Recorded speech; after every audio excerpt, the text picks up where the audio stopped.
Hai guys, Assalamualaikum warahmatullahi wabarakatuh. Bertemu lagi dengan saya, Cikgu Intan Atika dalam kelas Expert Sains anda. Jadi, untuk kelas Sains KSSM tingkatan 4 hari ini, kita akan masuk pada topik baharu iaitu Bab 10, Kimia dalam Perubatan dan Kesihatan. Apa yang kita faham selama ini tentang ubat?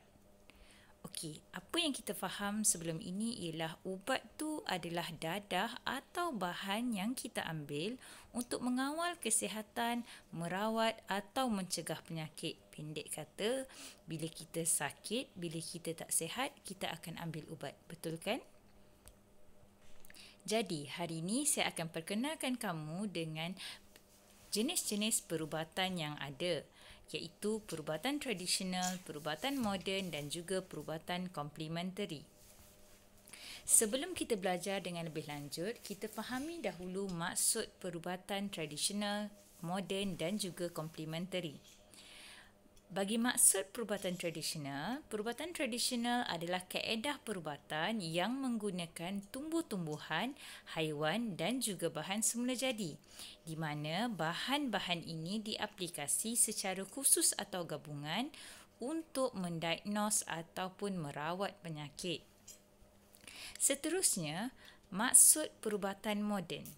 Perubatan moden adalah campuran seni bagi merawat dengan pelbagai ilmu sains yang mempunyai hubungan secara langsung dengan sains kesihatan dan bioperubatan.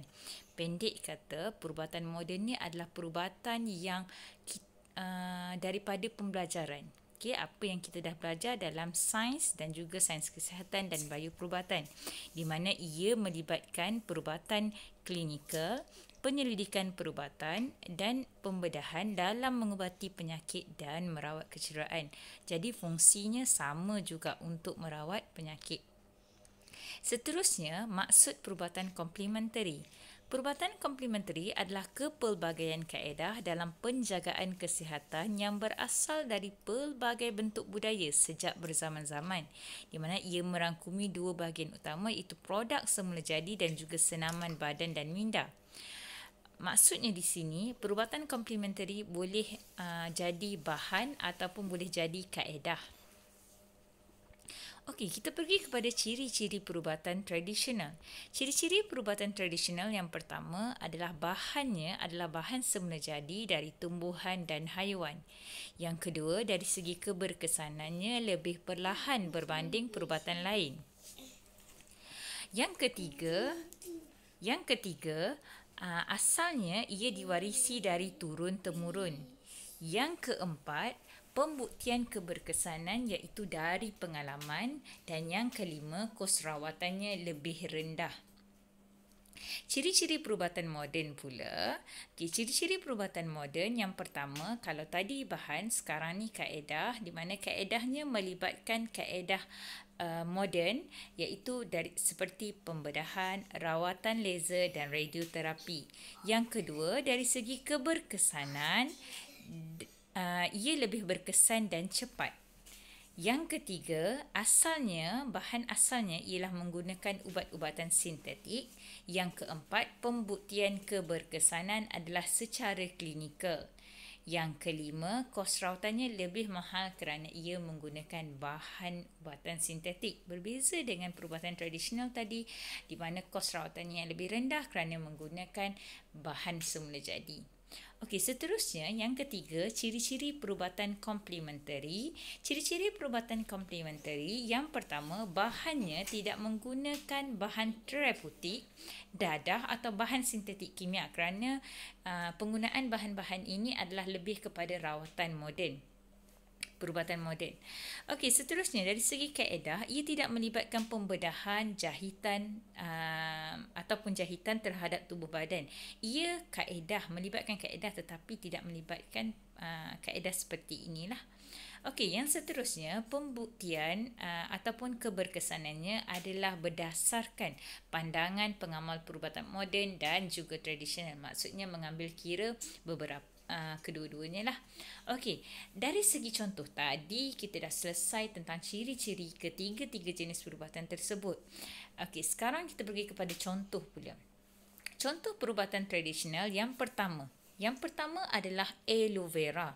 Di mana aloe vera ni, daunnya, lendiran pada daun tu, kita akan sapu pada kulit untuk mengurangkan kesakitan kulit akibat selaran matahari atau terkena benda panas. Jadi sesuailah dengan sifat aloe vera ni yang sejuk, bukan?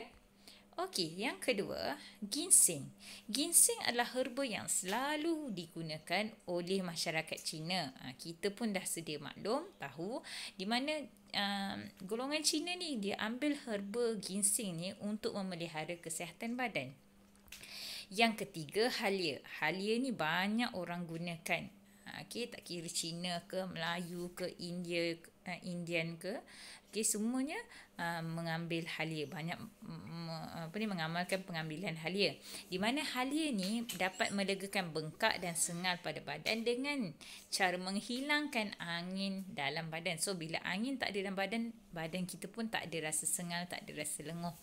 Okey, yang keempat adalah pokok bunga raya. Di mana pokok bunga raya ni bahagian daun dia banyak kita gunakan untuk merawat sakit kepala. Dan dia juga berfungsi untuk merawat masalah keguguran rambut. So kalau siapa-siapa yang rasa rambut itu selalu gugur, bolehlah gunakan daun bunga raya. Okey, dan yang kelima adalah pokok quinina. Di mana pokok quinina ni kulit pokoknya banyak kita gunakan. Okay, nama saintifik dia Cinchona sp. Tu apa dia nama dia? Spesies Cinchona. Okey. Dia digunakan untuk mengubat penyakit malaria. Okey, seterusnya kita pergi kepada contoh ubat-ubatan moden pula. Kalau tadi contoh Tadi kita gunakan contoh ubatan tradisional di mana yang kita dah sedia maklum ia diproses. Ia tidak diproses. Maksudnya kita ambil direct daripada tumbuhan semula jadi. Okey, sekarang kita pergi kepada contoh perubatan moden. Untuk ubat-ubatan moden ni, kalau tadi tidak diproses, untuk ubatan moden ni ia diproses dan dihasilkan dalam makmal secara kimia. Dan ia terdapat dalam pelbagai bentuk. Contohnya pil, kapsul, pasta, ampaian dan larutan. Okey, kita tengok untuk ubat-ubatan moden, ada 3 jenis ubat-ubatan moden. Yang pertama analgesik, yang kedua antibiotik, yang ketiga psikoterapeutik. So antara ketiga-tiga jenis ubat-ubatan moden ni, agak-agak yang mana ubatan yang sentiasa kamu dengar, yang biasa dalam kehidupan kamu? Ya, betul. Antibiotik. Ya, betul. Antibiotik yang selalu kita gunakan. Okey, lepas ni kita pergi satu persatu. Pergi dulu kepada analgesik. Analgesik ni berfungsi untuk meredakan kesakitan. Okey, di mana contohnya adalah aspirin, paracetamol dan juga codeina. Okey, paracetamol ni adalah ubat yang selalu kita gunakan masa kita demam, betul kan? So dia adalah sejenis analgesik. Okey, yang kedua antibiotik. Antibiotik ni contohnya bila awak sakit mata ke, awak akan pakai antibiotik ni. So ia dihasilkan oleh fungus atau bakteria yang melawan bakteria penyebab penyakit. Maksudnya penyakit yang disebabkan oleh bakteria, kita gunakan antibiotik. Di mana antibiotik ni berfungsi untuk membunuh atau menghalang pertumbuhan bakteria berjangkit. Contohnya adalah penisilin dan streptomycin, di mana ia perlu dihabiskan dalam dos yang diberikan. Maksudnya, bila doktor bagi ubat tu pada awak, dia suruh awak habiskan dalam masa seminggu. Jadi awak mesti tak nak kena habiskan ubat tersebut dalam masa seminggu. Okey, bila saya sebut penisilin, sorry anak saya ganggu. Okey, Adam senyap Okey, penisilin ni bakteria yang bakteria sendiri yang melawan bakteria penyebab penyakit. Okey.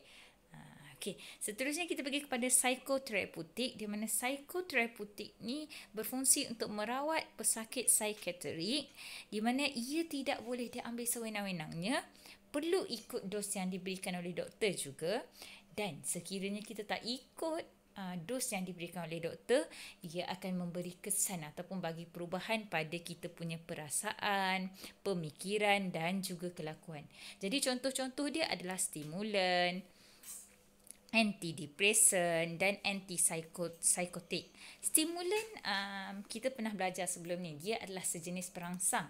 Okey, di mana perangsang ni kita dah tahu fungsi dia akan mempercepatkan tindak balas ataupun mempercepatkan pengaliran darah.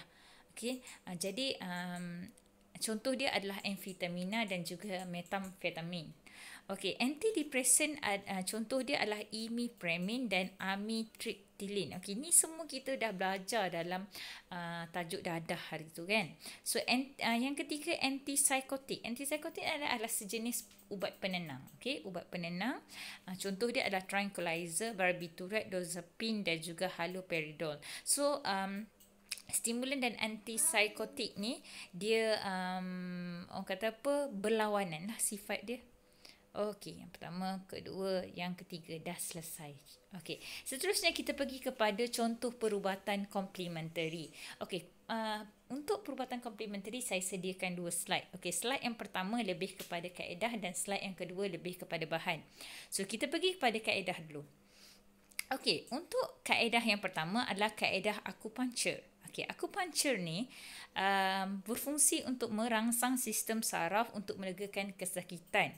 So, dia rangsang sistem saraf dia. Macam mana sistem saraf tu dapat dirangsang? Ya, dengan cara kita masukkan jarum steril ke dalam kulit manusia. So, awak tengok dalam gambar rajah yang diberikan, dia tunjuk gambar kulit yang dicucuk dengan jarum steril. Di mana dia cucuk tu bukan cucuk main-main, dia cucuk pada titik akupuncture. Ada titik-titik tertentu, maksudnya ahli akupuncture ni sendiri dia tahu di mana titik yang sepatutnya dimasukkan jarum steril tersebut. Okey, yang kedua chiropractic. Chiropractic berfungsi untuk merawat sakit belakang, leher, sakit sendi, sakit kepala dan juga kecederaan sukan. Okey, di mana cara dia adalah ahli chiropractor. Maksudnya ahli chiropractor sendiri, dia menggunakan kemahiran tangan dia untuk membetulkan kedudukan tulang. So dia lebih kepada tulang kita lah. Okay, so chiropractic ni ahli chiropractor yang akan buat. Seperti yang awak tengok dalam gambar rajah. Okey, yang seterusnya urutan tradisional. Okey, urutan tradisional. Di mana urutan tradisional ni fungsi dia adalah untuk melegakan kesakitan, keletihan dan juga ketegangan otot dan masalah urat saraf. Okey, caranya tukang urut akan memanipulasi tisu lembut yang ada pada badan manusia menggunakan tangan, jari dan juga penumbuk. Ini yang biasa kita gunakan bila kita rasa tak sedap badan, rasa tak berapa sihat, lenguh dan sebagainya. So kita gunakan urutan tradisional. Di mana semua kaedah-kaedah dalam perubatan komplementari ini, akupuncture, chiropractic dan juga urutan tradisional, dia adalah kaedah untuk memastikan pesakit tu sihat secara holistik. Maksudnya secara keseluruhan lah. Dan ia adalah rawatan tambahan bagi rawatan moden. Maksudnya bila kita ambil juga rawatan moden, okay, kita dah pergi jumpa doktor, dah makan ubat, dan kita boleh juga ambil rawatan kaedah komplementari ni, perubatan komplementari. Okey, seterusnya homeopati. Homeopati ni kalau tengok dalam gambar rajah dia, ubat dia tu macam gabus yang bulat-bulat tu kan. Fungsi dia adalah untuk menguatkan keupayaan tubuh bagi melawan penyakit yang menyerang. Okey, bukan kita membunuh penyakit tersebut tapi untuk menyerang sahaja, menyerang balik. Okay. So gejala dia adalah demam, batuk dan rasa sakit. Seingat saya sebelum ni ada kawan saya yang resdung. Dia ambil homeopati. Okay, berkesan lah. Okay, seterusnya yang kedua, terapi herba. So dua untuk komplementari, yang tiga pertama tadi kaedah, yang dua ni adalah bahan. Okay, yang kita gunakan bahan lah. Okay, so fungsi dia, khasiatnya mampu mengubati penyakit, diyakini kerana tiada kesan sampingan. Terapi herba. So herba-herba ni memang baiklah, sesuai. Sebab tu pada zaman dahulu, tiba-tiba sebut pada zaman dahulu. Zaman-zaman dulu orang-orang tua dia banyak menggunakan herba. Terapi herba lah dipanggil. So kita gunakan tumbuh-tumbuhan dan bahagian yang ada pada tumbuhan, herba lah pendek kata, untuk merawat penyakit. Okey. Okey, kita pergi kepada slide yang seterusnya. Okey, perbezaan ubat-ubatan ubat buatan manusia dan juga semula jadi. So kita nak bezakan apa perbezaan antara ubat-ubatan yang buatan manusia dan juga ubat-ubatan semula jadi. Okey, yang pertama, dihasilkan di makmal untuk buatan semula jadi. Untuk ubat-ubatan manusia, ia dihasilkan di makmal, dikomersialkan secara besar-besaran untuk kegunaan ramai. Ini untuk buatan manusia. Untuk semula jadi pula, dia dihasilkan dari sumber tumbuhan dan haiwan. Okey, yang kedua, dari aspek pengambilan. Okey, ubatan manusia ni kita boleh ambil secara berterusan sekiranya kita adalah pesakit kronik, dan kita boleh berhenti apabila kita sembuh. Tapi untuk ubatan semula jadi selalunya diambil secara berterusan. Yang seterusnya, yang ketiga, dari segi bukti penyembuhan. Bukti penyembuhan untuk ubatan manusia adalah secara klinikal, dan bagi ubatan semula jadi, bukti penyembuhannya adalah daripada kepercayaan dan pengamalan orang-orang terdahulu, orang zaman dululah. So kita tengoklah pula kepada kesan penyalahgunaan ubat-ubatan. Sebab itulah bila kita ambil ubat-ubatan, kita perlu ambil mengikut dos yang diberikan. Maksudnya kalau kita ambil ubatan daripada doktor, kita perlu ikut dos yang diberikan oleh doktor. Tapi bila kita pergi pada rawatan-rawatan yang tradisional ataupun complementary, ubatan bahan yang complementary tadi, kita boleh follow apa kata pengamal tradisional tersebut. Okey, so tak boleh berlebihan lah. Okey, follow instruction Okey, kita tengok kesan penyalahgunaan ubatan ni. Okey, yang pertama, boleh menyebabkan kematian. Kalau ambil secara berlebihan, boleh menyebabkan kematian. Yang kedua, boleh menyebabkan kesan sampingan yang teruk seperti alahan, sakit kepala, demam dan pengsan. Yang ketiga, menyebabkan kurang keberkesanan ubat tersebut untuk melawan penyakit. Dan yang keempat, menyebabkan ketagihan jika diambil secara berlebihan. Okey, jadi inilah kesan-kesan penyalahgunaan ubat-ubatan. Jadi kita ambil iktibar daripada kes-kes yang pernah berlaku sebelum ni. Bila dadah tu dia ambil secara berlebihan, sebab kita tahu ubat-ubatan tu daripada dadah juga, kan? Okay, jadi dia boleh menyebabkan kesan yang buruk pada kita. Okey, seterusnya saya bagi awak masa dan ruang untuk awak menjawab tugasan uji minda. Ada 5 soalan kertas 1 dan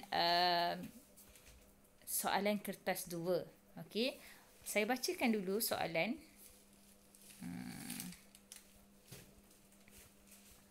Okey. Tugasan uji minda soalan 1, antara berikut yang manakah ciri perubatan tradisional? A. Kos rawatan mahal. B. Menggunakan ubat-ubatan sintetik. C. Rawatan lebih cepat. D. Menggunakan bahan dari tumbuhan. So, mana satu jawapan yang betul? Okey, salin dulu jawapan kamu pada kertas dan nanti hantar pada saya. Yang kedua, okey, ada diberikan maklumat di mana yang pertama diwarisi secara turun-temurun. Yang kedua, contoh ubatnya adalah halia. So, soalan dia, apakah kaedah rawatan itu? Okey, A. Perubatan tradisional. B. Rawatan moden. C. Rawatan komplementari. D. Rawatan mak bidan. Okey. So, kita pergi pada soalan yang ketiga. Antara berikut manakah merupakan rawatan moden? A. Kemoterapi. B. Kiropraktik. C. Akupunktur. D. Kiropraktik.